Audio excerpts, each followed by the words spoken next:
Salut à tous. Et alors aujourd'hui on est dans la voiture en direction de Roubaix. Et pourquoi on va à Roubaix? Pour voir nos nouveaux bureaux. Non, ça serait trop bien qu'on visite nos bureaux, mais en réalité on va chez Dagoma, qui est une entreprise française et qui crée des imprimantes 3D. Donc on va à Roubaix et c'est parti.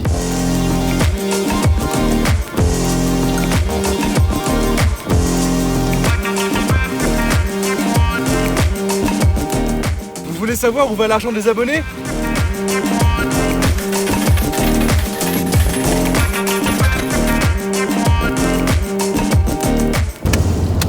Avec mon frère Baptiste, on va à Roubaix.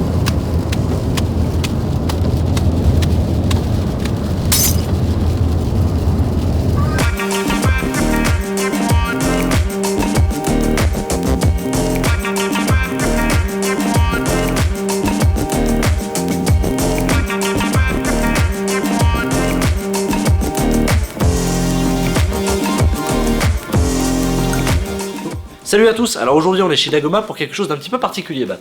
Oui, alors on voulait se lancer avec Artus dans une série de vidéos sur l'impression 3D et on a cherché les sociétés françaises qui fabriquaient des imprimantes en France parce que un peu cocorico quoi. Voilà, alors on les a contactés et puis ils nous ont répondu et puis on s'est recontactés mutuellement et on s'est dit et si on allait à Roubaix pour venir chercher la Neva, une imprimante Delta. Et en plus on a découvert que l'endroit où ils fabriquaient leurs imprimantes c'était un des plus grands centres de fabrication autoréplicants d'imprimantes 3D. Donc quoi de mieux que de vous faire un petit reportage pour vous faire découvrir tout ça. Alors c'est pas issu d'un partenariat, c'est pas eux qui sont venus nous chercher, c'est nous qui les avons contactés, on tenait à le préciser, donc c'est vraiment parce qu'on en a envie qu'on vous le fait découvrir et parce que c'est intéressant. Donc on va faire un petit tour de leur atelier et c'est parti. Let's go.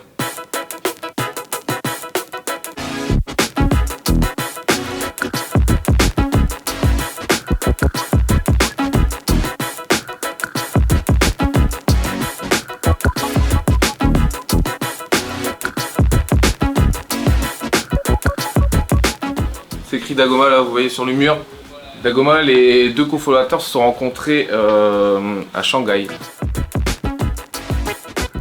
Donc en gros le Go, c'est le Go de Gauthier. Le Ma, c'est le Ma de Mathieu. Et le Da là-bas en Asie, c'est le fait de construire, c'est le fait de faire soi-même. Là ici ce couloir, il va expliquer en 2-3 mots et en photo comment c'est démarré l'histoire Dagoma. Et tous les trucs triangles en fer que tu vois, c'est des prototypes de la Discovery. Donc là, ils sont encore là-bas à Shanghai, et ils sont que deux, Gauthier et Mathieu, le Go et le Ma de Dagoma. Et ils travaillent dans une petite baraque de Shanghai.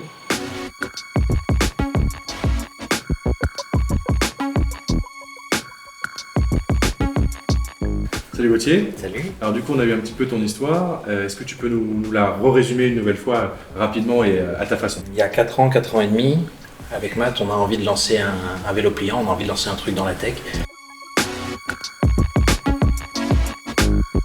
On essaye de le construire, on va voir des usines, ça coûte un bras. On découvre l'impression 3D à ce moment-là, on est fin 2012, début 2013.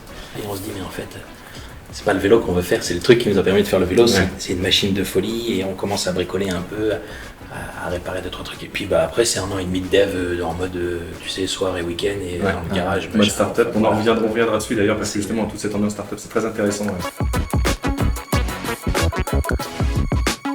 Ils sont que deux, ils font un boulot phénoménal parce qu'ils ont tous les matins des tonnes de commandes et ils arrivent à respecter les délais. Et puis là on rentre en production, c'est parti.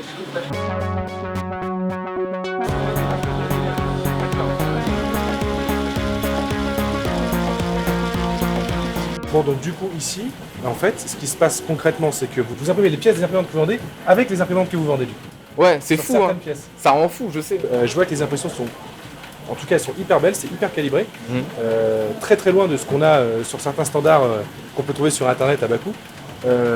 C'est quoi l'épaisseur de couche avec laquelle vous imprimez vos pièces? Alors si je me trompe pas c'est du 0,2 et c'est en 33%. 33% de remplissage. Ouais. Et tu sais quel type de remplissage ou C'est du nid rectiligne? d'abeille. Non, c'est du nid d'abeille. du Nid d'abeille. Ouais. D'accord, génial. Ouais, C'est le meilleur. Hein. c'est le meilleur. Avec ça de vrai. C'est ça. On va de l'impression jusqu'à la mise en boîte. Une fois que c'est mis en carton, ça part dans le stock. Donc, hormis l'expédition hors Dagoma, une ruche fait vraiment toute sa production de A à Z. Est-ce que à la base, ton idée première, elle était aussi de retourner en France pour faire fabriquer ce vélo en France éventuellement? On s'était même pas posé cette question-là en ces termes. C'est une fois qu'on a commencé à jouer avec l'imprimante 3D qu'on s'est dit tiens, On est en train de faire une imprimante 3D, il faut la fabriquer, où est-ce qu'on la fabrique? Et c'est là où on a commencé à se poser la question, où est-ce qu'on voudrait fabriquer? Avant ça, on était juste dans des phases de prototypage et t'imagines que ça va marcher, mais tu te poses pas encore ces questions-là.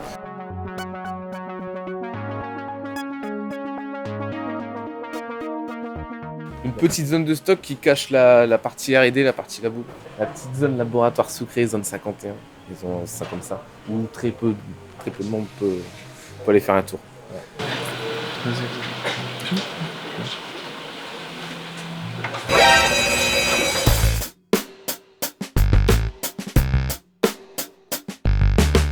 L'idée, enfin l'ambiance que vous avez ici, c'est quelque chose que vous avez déjà en tête depuis un certain moment ou ça s'est un peu imposé tout seul Non, ça c'est quelque chose qu'on a cherché à construire. Vous avez cherché à construire. Vous avez Ouais, cherché, tu vois tous les films là, et je sais pas si vous avez vu le film avec Anna Tawai et De Niro. Ah oui, Le stagiaire. Ouais, très bien. T'as ça, t'en as quelques-uns comme ça sur les startups, les ambiances ou de social network, où tu vois les campagnes de recrutement. C'est attiré. En tout cas, ça correspondait plus à nos valeurs. On sort tous les deux d'une grande boîte où il y a 100 000 personnes maintenant, un système top-down, tu sais, vachement structuré, maillé, et tu t'amuses pas.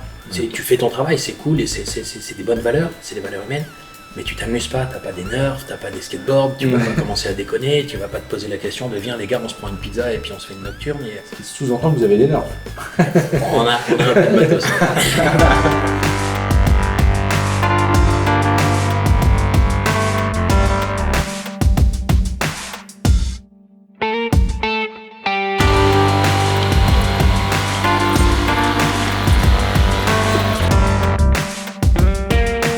Et là, c'est vachement intéressant, on arrive à l'étagère des prototypes. Donc tu as potentiellement soit des protos, soit des machines qui ont été testées avec des options de fou et qui n'ont pas vu le jour.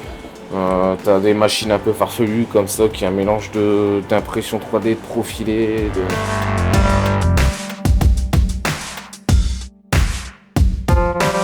Chaque ruche fait aussi son test de qualité.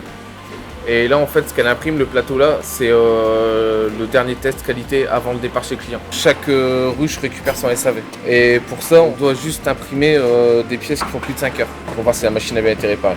Donc là, ils ont pris le parti d'imprimer un Groot parce que c'est plus long, plus de 5 heures. Donc ils impriment des Groot en guise de pièces test qui renvoient avec la Neva chez le client.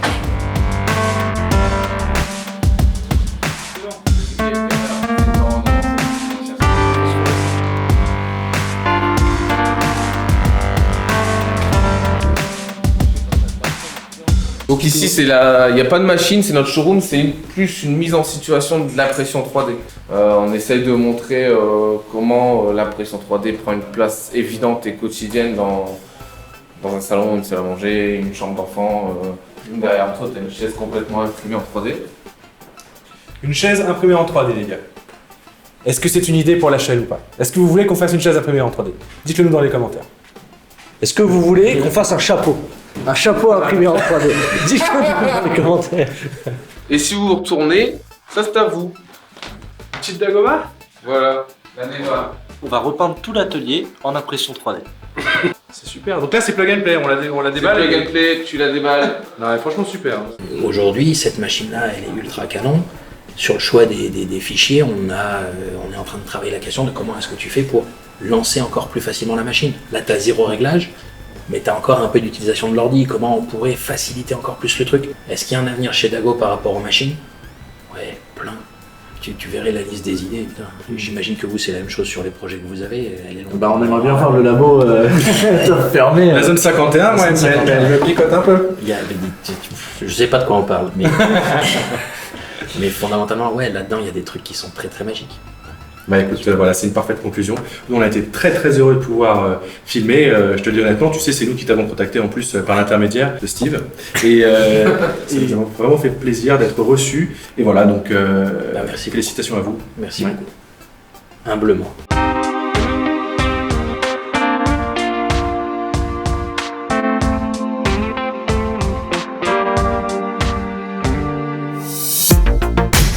On va où? On va à Roubaix. Et on va faire quoi, Roubaix? On va visiter le nouveau bureau. T'étais au courant, Jim? Non, tu déconnes! Donc là, on vient d'arriver, c'est juste là. Et voilà, les gars, c'est trop bien! 2000 C'est mètres carrés ouf. fort de ma gueule. Voilà, faut enlever les étagères là. et c'est tout bon. Regardez un peu tout cet espace qu'on a quoi. C'est ouf. Et donc là c'est le petit canapé. On a trop de la chance parce qu'ils nous ont laissé les canapés, les anciens proprios. Ah, vous êtes bien? C'est confort là, c'est bien. Ouais, c'est trop bien. On est trop bien. J'ai tellement hâte de vous en montrer plus. Et pourquoi on a des imprimantes alors? Bah parce qu'on veut imprimer des figurines LFP, il faut bien commencer le business. Est-ce que je leur ai pas dit, c'est que j'en ai acheté 200 imprimantes. C'est complètement ouf. Mais il y en a combien? Mais qu'est-ce que t'as fait? C'est complètement dingue. Mais les gars, ce que vous faites là? Bonjour. Oh putain là je crois que le mec c'est bon, on est caché là.